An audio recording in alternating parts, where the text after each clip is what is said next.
Opa, será que um roteiro de filme pode ser lido como literatura? Então, hoje eu vou mostrar aqui 3 livros que eu tenho contendo o roteiro do cineasta sueco Ingmar Bergman, onde a gente pode pensar nessa questão ao perceber a maneira como que ele pensava literariamente os seus filmes. Então, para quem não conhece, o Bergman foi um dos grandes nomes do cinema do século XX, um nome incontornável para quem gosta de cinema e muito conhecido por filmes que trazem ali grandes questões filosóficas e emocionais, numa dramaticidade muito particular, onde ele vai explorar ali relações familiares, amorosas, crises pessoais, a questão também da fé religiosa, a relação do homem com Deus. A gente pode destacar então entre seus principais trabalhos filmes como O Sétimo Selo, Morangos Silvestres, Gritos e Sussurros, entre vários outros. E os livros que eu tenho aqui trazendo roteiros desse cineasta vão ser então esse compilado que traz os roteiros dos filmes Gritos e Sussurros, A Hora do Lobo e A Hora do Amor.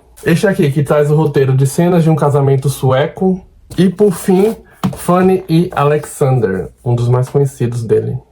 Então vão ser todos aqui nessas edições da editora nórdica, que foram publicados originalmente nos anos 70. Pra ser sincero, eu não sei nem dizer se essa editora ainda existe ou se esses livros ainda são reeditados, mas eu lembro que eu peguei esses aqui na estante virtual há uns bons anos. E é interessante pensar nessa questão, porque quando se pensa em roteiro de filme, a gente pensa numa peça que não é necessariamente o produto final. Ele é um direcionamento do que vai ser filmado, do que vai ser dito ali pelos personagens, portanto seria um intermediador entre a ideia do diretor e o produto final, que seria o filme em si. Mas no caso aqui do Bergman, a gente vai perceber como que ele pensava literariamente os seus filmes, porque há nesses textos um primor literário que faz com que a gente, mesmo conhecendo, já esses filmes, experimente de uma outra forma essa versão aqui em roteiro, quase como que se fosse uma experiência à parte. São textos muito imersivos, a gente vai pensar ali como que grandes ideias, elas conseguem exercer esse fascínio, elas conseguem nos fazer emergir, não importa em qual mídia.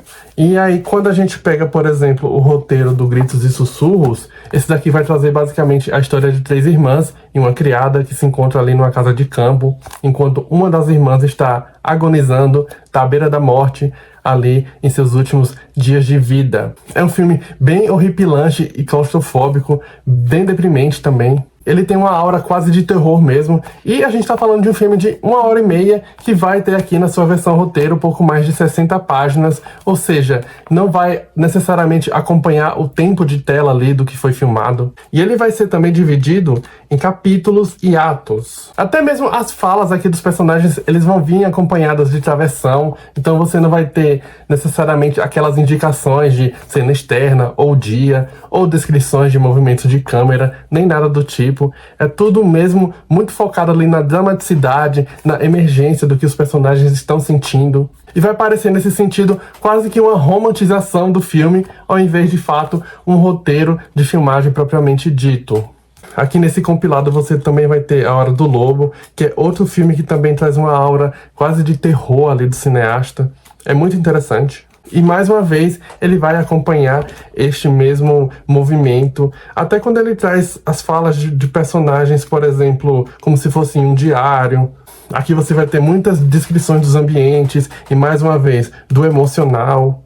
Já aqui no Cenas de um Casamento Sueco, que é uma obra que vai abordar ali um casal que vai passar por várias fases no seu casamento, desde a felicidade inicial ali dos recém-casados até uma separação muito dolorosa. É uma obra que na verdade começou com uma minissérie e depois foi editada em filme e teve um grande impacto inclusive na Suécia. Muitos casais inclusive se divorciaram depois do lançamento disso aqui. Nesse texto aqui você já vai ter uma estrutura que vai lembrar muito uma peça de teatro. É um roteiro quase que inteiramente formado apenas de diálogos e cuja divisão também é dada por capítulos, que terão inclusive títulos muito próprios, ao invés de cena tal e tal. Então você vai ter aqui, por exemplo, uma parte chamada A Arte de Varrer para Debaixo do Tapete. Ela é muito bom também. E por fim, trazendo até uma aura mais saudosista e romântica aqui desse cineasta, a gente vai ter o Fanny e Alexander, que é considerado por muitos o seu magnum opus, e pessoalmente também é o meu favorito. Este aqui então vai trazer a história ali de uma família sueca no início do século XX, e vai se centrar aqui nessas crianças, né, Fanny e Alexander, que vão experimentar tanto a magia quanto o terror do mundo adulto, que se desdobra para eles como se fosse algo fantástico mesmo. E assustador. Nesse roteiro aqui, né, ao contrário dos gritos e sussurros, você vai ter uma progressão mais dilatada, então a gente vê de fato cena a cena sendo construída e estruturada com diálogos e com descrições. E mais uma vez, ela vai ser dividida em capítulos, e mesmo que, por exemplo, a descrição aqui seja muito mais típica do teatro, por exemplo, né, em que você vai ter ali tudo narrado no tempo presente, e os nomes dos personagens indicando suas respectivas falas, ele também é de uma riqueza lírica que vai fazer te apreciar isso aqui como se fosse um bom romance mesmo. E é isso, só foi um vídeo rápido mesmo para mostrar esses volumes que eu tenho aqui. A gente vai pensar, né, em cinema, literatura, como que essas duas vertentes podem ser tão interdependentes. É muito interessante você acompanhar esse processo aqui, né, do Bergman, como que ele pensava os filmes, quase que como peças de literatura, o que vai tornar essas versões iniciais, né, já tão introspectivas, já tão capazes de construir essas imagens tão vívidas ali nas nossas mentes. São obras que, obviamente, só se engrandecem nas telas, principalmente quando você vai ter